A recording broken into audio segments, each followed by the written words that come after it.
sur Clapotis et bienvenue dans la série Connaître les personnages majeurs des œuvres au programme. Alors pourquoi s'intéresser aux personnages par exemple de vos romans, des pièces de théâtre que vous allez travailler tout au long de l'année? Eh bien tout simplement c'est un point qui est plus qu'important parce que si vous ne maîtrisez pas bien les personnages de ces œuvres, eh bien vos analyses seront peut-être moins pertinentes aussi bien à l'écrit qu'à l'oral.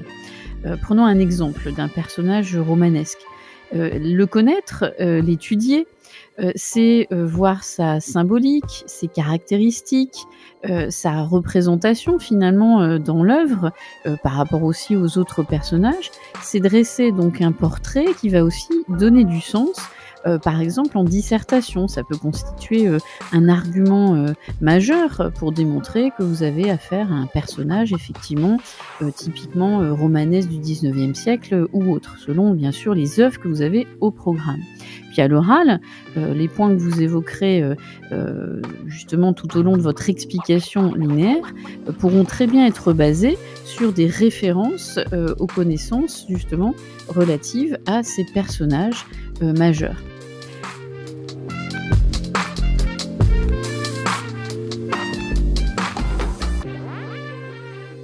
Aujourd'hui, nous allons donc nous intéresser à ceux que l'on pourrait considérer comme les personnages secondaires de la pièce de Marivaux, Les Fausses Confidences. On va tout d'abord commencer par Madame Argante.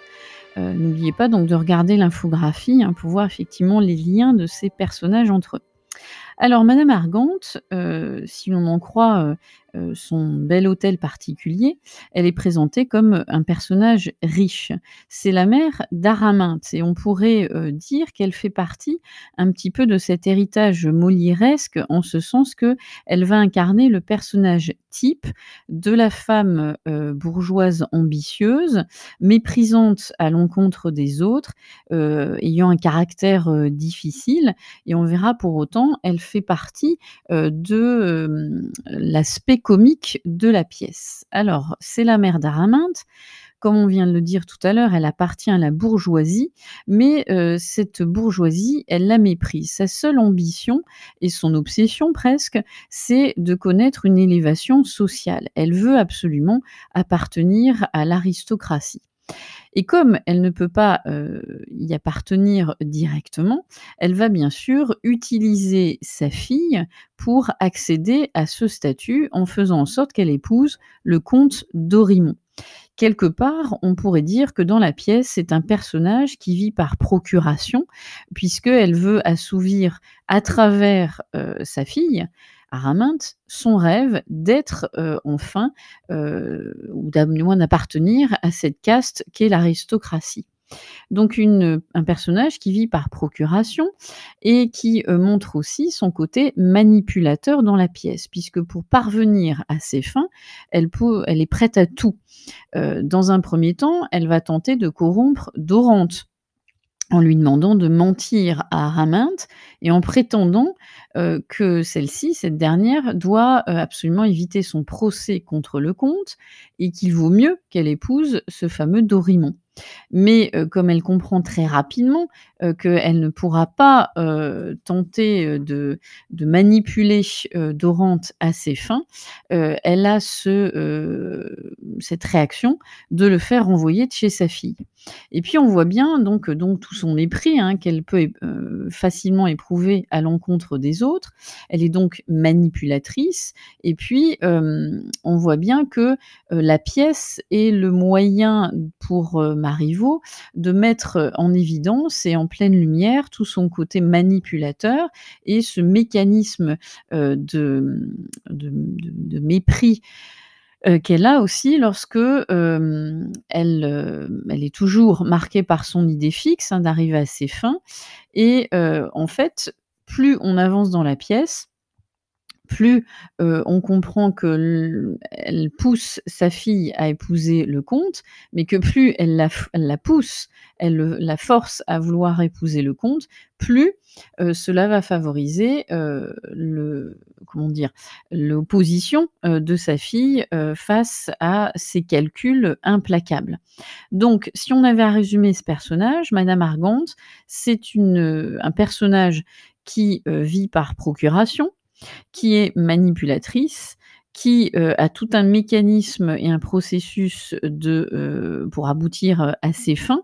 Donc bien sûr, c'est un personnage pour lequel on peut difficilement éprouver, des sentiments, positifs, hein, puisqu'elle révèle ce côté, vaniteux, méprisant, donc un personnage secondaire qui est en même temps, primordial pour faire avancer la mécanique de l'histoire. Alors dans ces personnages secondaires, souvent on associe Madame Argante à Monsieur Rémy. On dit souvent que c'est un peu à la fois son pendant, mais aussi son opposé. Et pour le présenter très rapidement, Monsieur Rémy, lui, est dans la pièce, ce personnage secondaire qui fait écho, comme on vient de le dire, à Madame Argante. Et on va voir pour quelle raison. Alors, tout d'abord, c'est, pour le présenter, c'est l'oncle de Dorante et c'est le procureur d'Araminte. Alors petite précision, pour vous remettre aussi dans le contexte de l'époque, un procureur, c'était en quelque sorte un officier ministériel qui était chargé de représenter les parties devant un tribunal et de réaliser tous les actes de procédure.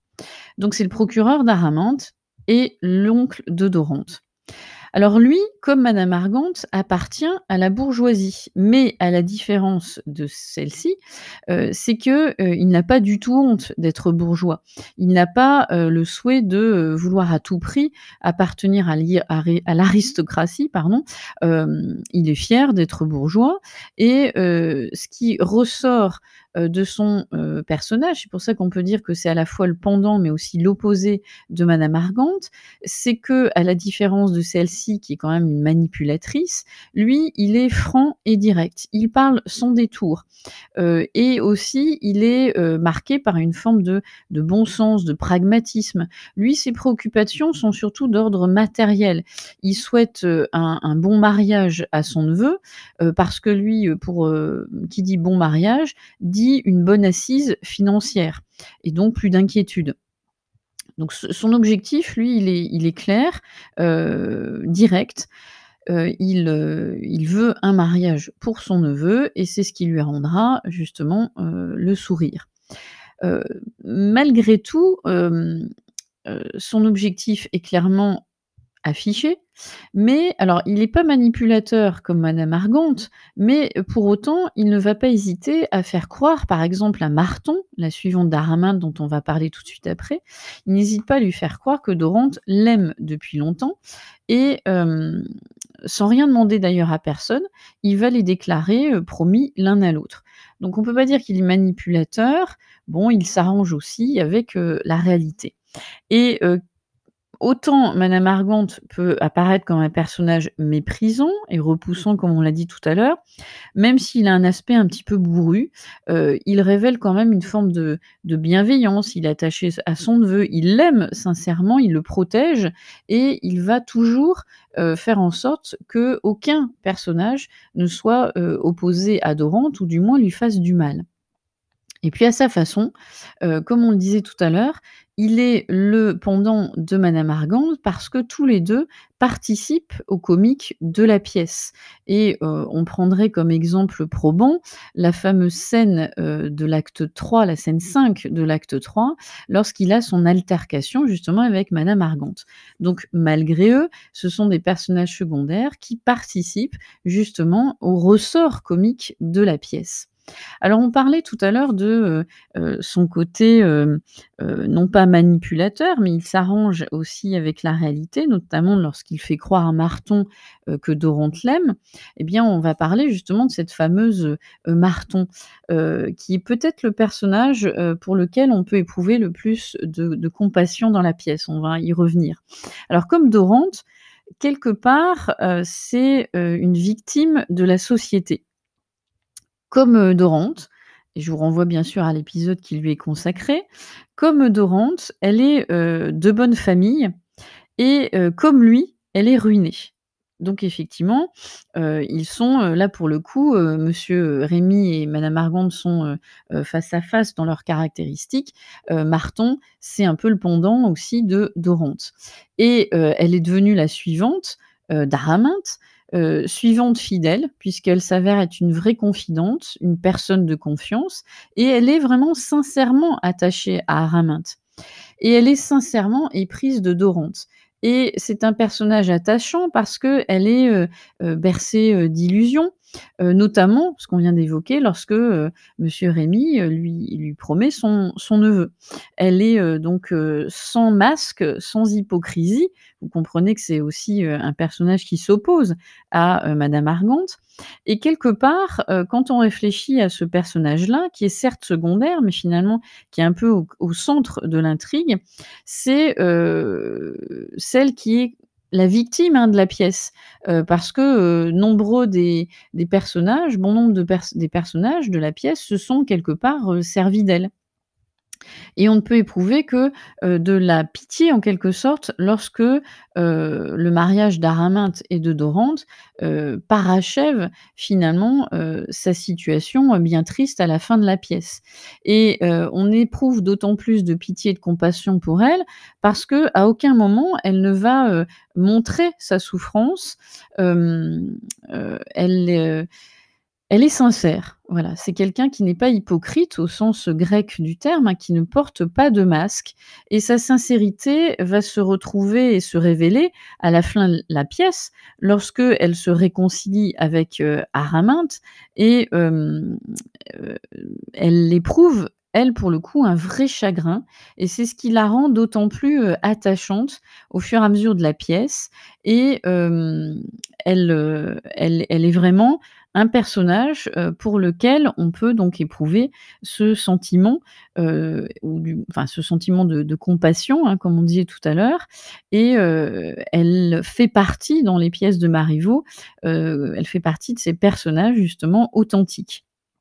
Ce qui est bien, l'inverse d'un autre personnage secondaire que l'on va, évoquer, qui est le fameux comte d'Aurimont. Alors lui, il appartient, comme vous l'avez entendu par son titre, à la noblesse et il est épris d'Araminte. Épris d'Araminte, peut-être aussi épris de son argent. Heu, et bien avant, l'apparition de Dorante, ses projets de mariage, ont toujours été repoussés. C'est un personnage alors qui est un peu, c'est une variante de Madame Argante, en ce sens que c'est pas un personnage très attachant. Il se révèle effectivement, manipulateur et la première chose qui va frapper le spectateur, c'est sa façon, méprisante d'écraser Dorante. Mépris en faisant bien comprendre que lui appartient à l'aristocratie et puis d'autant plus méprisante que, n'oubliez pas qu'il va tenter d'acheter, Dorante dans le différend juridique qui l'oppose à Araminte et manipulateur et méprisant, tout cela se révèle dans, la scène où il demande à justement, Dorante de, faire un faux témoignage. Bref, il apparaît comme un personnage noir et sombre de la pièce, il est sans scrupules, il est capable aussi de payer les gens. N'oubliez pas, hein, quand il, obtient les bonnes grâces de Marton avec la promesse d'un don de 1000 écus, donc c'est un arriviste, un opportuniste, il est méprisant, sans scrupules. Bref, quelque part, Marivaux a dressé ici un portrait d'un personnage aristocratique, peu flatteur, qui bien sûr va faire en sorte que le spectateur n'a aucune, pour le coup, compassion là, contrairement à Marton, n'a aucune compassion pour lui et certains y voient à travers le conte d'Aurimont, bien sûr de la part de l'auteur Marivaux, une satire de cette caste qui se croit, dotée, de tous les privilèges, quitte à écraser les autres. Satire, sociétales, politiques, comme ont vu certains dans les pièces de Marivaux et qui vont annoncer bien sûr les autres pièces d'un autre auteur du siècle qui est Beaumarchais avec son fameux Figaro. Donc quelque part et à sa façon, de façon subtile effectivement, Dorimon incarne tout, l'aspect sombre de cette caste qui se croit tout permis. Et sa promesse de ne pas intenter de procès à Araminte, ne passe même pas pour une élégance, parce qu'en fait, pourquoi il se comporte comme ça? Il sait très bien que dans cette affaire, il n'est pas, dans son bon droit et il sait très bien que, son attitude n'est pas légitime. Donc il n'y a rien au fur et à mesure de la pièce qui fait, penser que ce personnage n'est pas, enfin qui fait penser que ce personnage est marqué par une sorte d'honnêteté, bien au contraire et d'ailleurs à la fin de l'histoire, vous remarquerez qu'il va se retirer, sans un mot, il va se retirer par, discrétion. Au moins il a l'honnêteté, juste à la fin de la pièce, de comprendre qu'Araminte ne l'aime pas et que pour lui, tout est terminé. C'est le seul moment, on pourrait dire, où il se retire avec une certaine noblesse d'âme, encore que. Et puis pour terminer, dernier personnage secondaire, le fameux Arlequin. Alors cet Arlequin n'apparaît que dans cette scène, et là pour le coup, on peut dire que, bon à la différence de Dubois qui n'apparaît pas dans toutes les pièces, mais on l'a vu dans l'autre épisode, ô combien il est important, lui il n'a véritablement qu'un rôle secondaire et on pourrait presque dire que c'est, bon, le personnage incontournable, qui pourquoi? Parce que c'est un personnage traditionnel issu de la commedia dell'arte et on sait combien, les pièces de Marivaux se sont inspirées de ce théâtre italien et on pourrait donc presque dire que sa présence est, presque de convention. Comme d'ailleurs son habit, bariolé qui lui permet, tout de suite d'être identifié par le spectateur. Donc il est incontournable parce qu'il est dans cette tradition, dont s'inspire Marivaux dans toutes ses pièces. Alors, il est incontournable parce qu'il assure aussi à sa façon le ressort comique, des fausses confidences. Il est celui qui, fait sourire le spectateur parce qu'il est toujours à l'affût, du moindre gain. Bon ça c'est sa représentation, habituelle, hein, dans le théâtre italien. Parce qu'aussi il représente ce personnage qui est toujours prêt, à boire, qui va très simplement et volontiers pleurnicher dès qu'il y a quelque chose qui ne lui va pas. Il, est toujours, bien sûr la représentation du personnage, un petit peu, stupide, qui comprend pas le sens figuré de certains mots. Donc il est comique, mmh, comme le veut la tradition. Il assure, le ressort, comique justement de la pièce, le côté léger qui permet d'alterner justement, les temps forts entre les autres, personnages. Donc voilà un petit peu pour ces personnages secondaires. Alors certes secondaires, mais finalement vous l'avez vu, indispensables à l'intrigue et surtout à l'avancée, de l'intrigue et du nœud principal de l'histoire, hein, qui est, entre, Dorante et bien sûr Araminte et sans eux, la pièce n'aurait pas toute la saveur qu'elle a, et elle n'aurait pas été, dotée de tous ces éléments qui permettent, de faire avancer donc cette fameuse histoire. Donc n'oubliez pas justement à chaque fois, lorsque vous évoquerez ces personnages, de vous référer à des pièces, plutôt à des scènes de la pièce, que vous avez travaillées en cours ou qu'on vous a, évoquées, pour, avoir des références précises, puisque dans la dissertation, comme vous le savez, vous devez donner des passages précis. À minima, les références des scènes et si possible, pour que ça soit encore mieux, évoquer ou citer quelques passages clés. D'ici là, je vous donne rendez-vous pour d'autres épisodes sur Clapotis dans la série des personnages du neuf, mais aussi n'hésitez pas à consulter les autres séries afin de compléter, d'affiner et de rendre optimales toutes les remarques que vous pourrez faire aussi bien à l'écrit qu'à l'oral. Donc à très vite!